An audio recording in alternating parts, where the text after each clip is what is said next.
Am I the a-hole for not canceling my vacation and reporting a coworker for harassment? At my job, you can only roll over 250 vacation hours. So come December 31st, if you have over 250 hours, you lose them. They don't pay it out.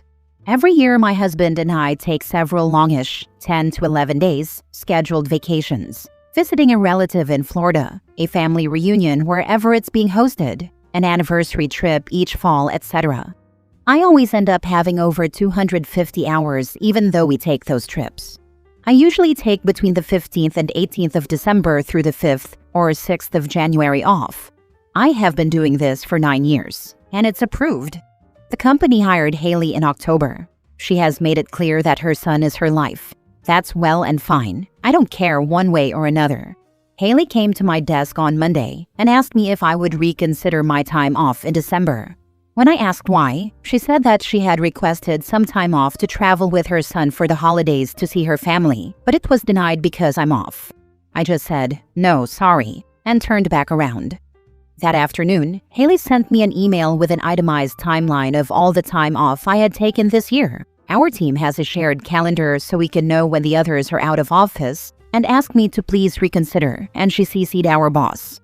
I will be honest, this severely pissed me off. I don't butt into anyone else's business ever. I don't care if I see you parked on the 50-yard line at the Eagles game the same day you call in sick. As long as I'm not having to do your work, I do not care.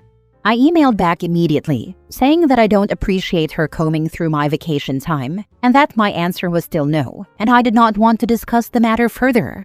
Yesterday morning, I was called into a meeting with my boss Lisa and Haley. Lisa jumped right in, saying that she saw Haley's email and my response, and that Haley wanted to meet. I told Haley and Lisa both that I will not be canceling my vacation. Haley started raising her voice about how my child-free traveling should take a backseat to working-class mothers and their kids. She claimed that I hate kids from my remarks in the workplace, and that she felt I was retaliating for the cause. Both Lisa and I were shocked at the accusation.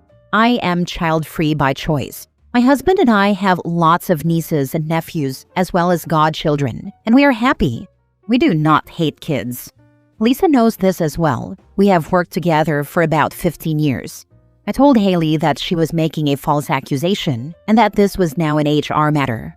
I got up and left the meeting even though Lisa asked me to stay. About a half hour later, I got another email from Haley informing me she was asking Lisa to make the call to revoke my PTO and be fair to others on our team. Then I overheard her telling a team member that I'm not letting her take time off because I hate kids and I'm part of the hateful child-free community. That was the last straw for me. I attached both of her emails and wrote an email to HR about her harassing and slandering me. I gave the name of the coworker she was talking to and the conversation context as well. I had sent and forwarded it to my boss afterward, so she knew what was going on. About an hour ago, I found out that Haley has a meeting with HR on Friday, and she will more than likely be fired.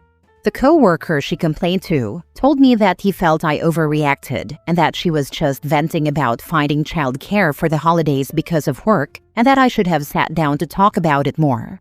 A friend who is also a colleague, who told me about the meeting, said she thought I let my anger get the best of me, and now Haley may lose her job when she's just a stressed out and overly tired mother having a bad day. I will admit, I used the buzzwords of harassment and slander to get my point across, but it had been 2 days of an asked and answered conversation, and I was done with it. So, am I the a-hole for reporting her over this incident? P.S. I am not the only one off. We are a team of 5 people, and 2 other co-workers are off during the time she wants, but they have children. And the remarks about kids? She asked me when she started why I don't want kids, and I said I like coming home to a clean and quiet house. That's the extent of the remarks. Edit.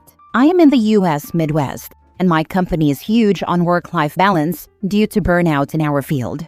You're eligible to use your PTO after 30 days. And it accrues fast. After looking, Haley is eligible for 52 hours of PTO to date. Edit 2. A lot of questions about my vacation time LOL.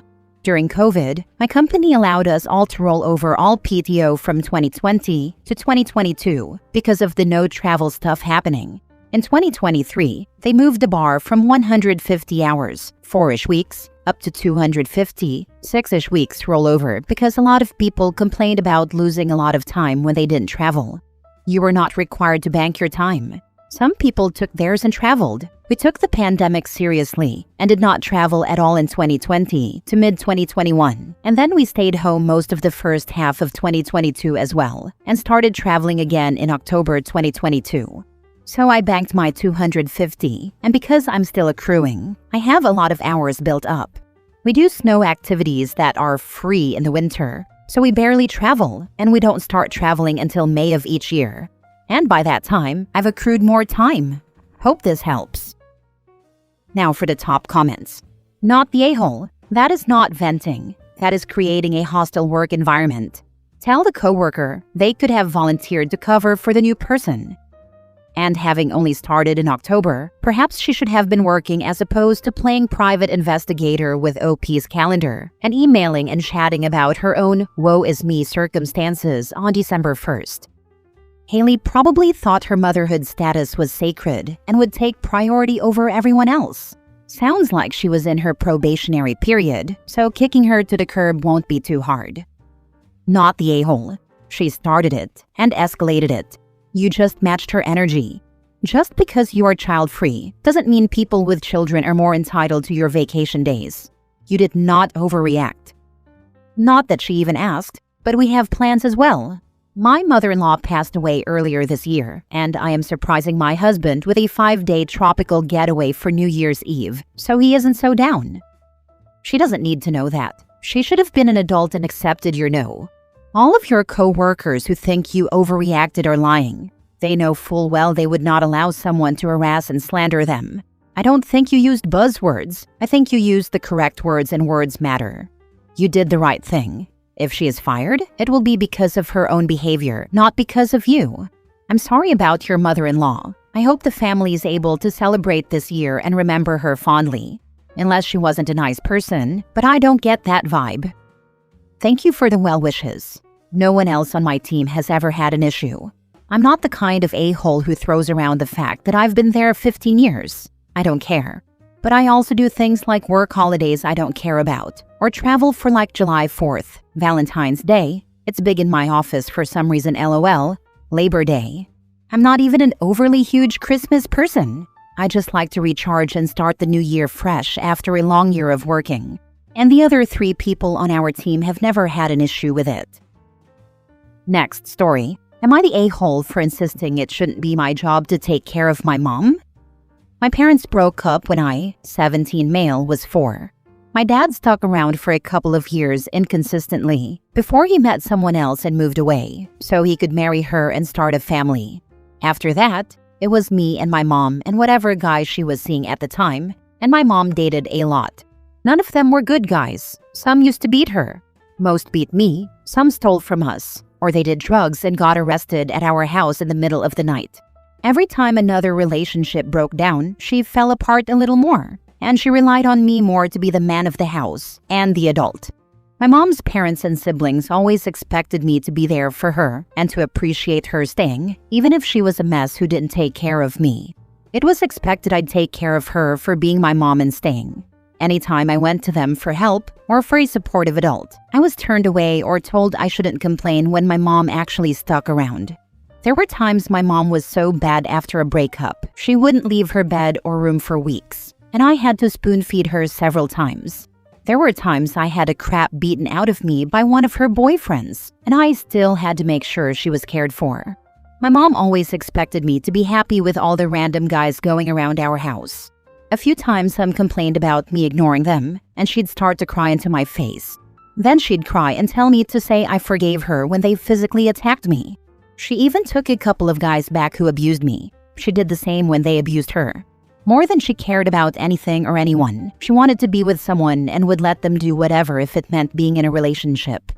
About a year ago, I started getting serious about my plans to move the heck away from all of this. I knew she wouldn't be in any condition to help me, and I knew her parents and siblings would turn me away. So I started working, I started saving, I started researching plans, and I've been working on that while she's lost herself to 3 very close together relationships this past year. My being at work and school so much meant I wasn't here to take care of her, and her family got involved. They gave me so much grief for not taking care of my mom. I insisted it shouldn't be my job, and I reminded them she's a full adult and I'm the kid, and she should be taking care of me. They accused me of being harsher on her than my dad, who abandoned me. I told them I hope he's freaking miserable and I want nothing to do with him. But it doesn't mean I'm going to thank her for giving me a crappy childhood either. I told them the parent who stays isn't always better. Sometimes they both suck equally in different ways. They called me selfish, said I'm one of those Gen Zs who doesn't give a damn about their parents or family and lacks all empathy for others. My grandparents told me I should have been made homeless and left to rot, since I found helping my mom such a burden. Am I the a-hole? Get as far away and as fast as you can. You are absolutely right. You are the child. Also take your birth certificate and social security card with you and make sure your credit report is locked. My heart goes out to you. No child should have this as their childhood. Not the a-hole, but your mom and her family certainly are. Let them take care of her. Those documents aren't in our house. I checked several times. Either my mom lost them or one of the guys she dated stole them. Hard to say either way, but there's no way I missed them. As soon as you turn 18, you can apply for new ones. Your birth certificate you can order online with vital statistics. Mine cost $30. Your social security card is also an online application, but then you have to go to a social security office to show your proof of who you are, birth certificate or driver's license, and pay. You will need both of these to get through life. Not the a-hole. Your mother has parentified you, which is a form of abuse. You are right in that it is her job to take care of you as the child, not the reverse. Stay strong and stay your course. It sounds like the healthiest way forward for you is to go no contact with all of them as soon as you can. They can take care of her. They're the adults here. That's what I'm working toward. No contact and a fresh start somewhere on my own, where I don't have to take care of someone who makes bad decision after bad decision and lets me get beat up while trying to be there for her. At this point, they can do what they want, but they won't be dumping all of this on me forever. No wonder she turned out the way she did. The whole family are insane, enabling and plain heartless if they thought any of this was ever okay. With a family like this, who needs enemies? Doesn't care about family. They didn't give a damn about you even though you were being beaten or needed help. Last story. Am I the a-hole for embarrassing my wife in front of our 12-year-old? My wife, 42 female, is generally great. One of her positive traits is that she is extremely well organized. She has all sorts of to-do lists, a meticulously managed calendar, etc. This is usually a good thing, as she rarely forgets anything. However, sometimes this leads to somewhat absurd results, as in this example. The other day, my wife and I, 41 male, were sitting on the couch watching TV. Our 12-year-old daughter came in and said she needed a permission slip signed for a school trip the next week, which she had right in her hand, and I saw she was holding a pen as well. My wife paused the show we were watching, got up off the couch, and without her even saying anything, I knew exactly what she was doing. She was heading to the kitchen to add permission slip for Katie to one of her lists of tasks. I found this ridiculous because these permission forms take 30 seconds. You fill out your kid's name in the I give permission for blank to go to the museum, you sign it, and you're done. Sometimes there is an extra question, such as a checkbox for do you want to pay $5 for your kid to have a school-provided lunch? Or you can decline if you are packing a lunch for your kid. So since Katie was sitting right there with a pen, I filled out the form, handed it back to her. She put it in her backpack and my wife got back and plopped on the couch and said to Katie, "Did you need anything else?" Katie said no and started to walk away. I said to my wife, "Where did you go just now?" And my wife said, "To add Katie's permission form to my to-do list." I said, "Well, you can cross it off because I did it while you were gone." And she looked at me dumbfounded, and Katie started laughing hysterically.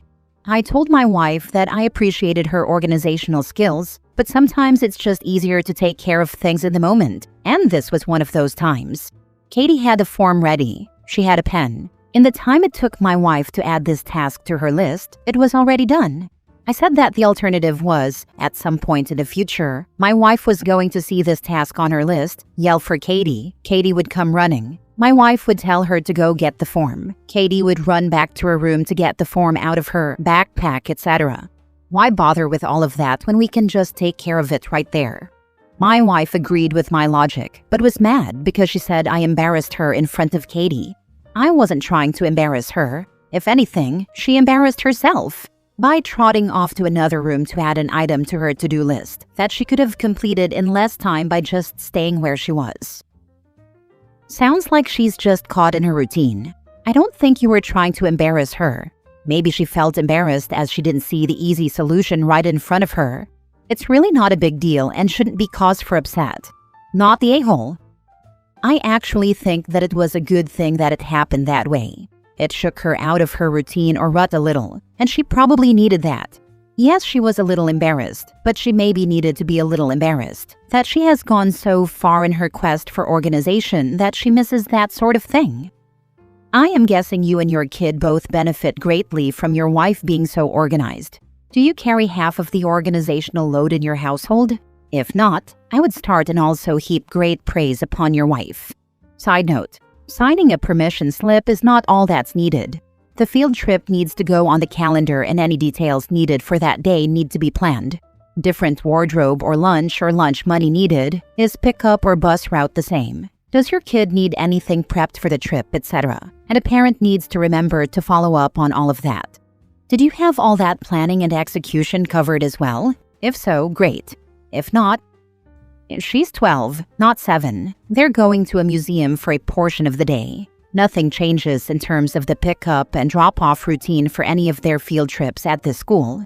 There is no need to even put it on our own calendar, because literally nothing will be different in how we approach the day. We don't pick her clothes on any day, nor would we do so here. She wears what she wants. We pack her a lunch even when she goes on field trips. That was one of the questions on the form. So there wasn't anything further to execute, but thanks for your perspective.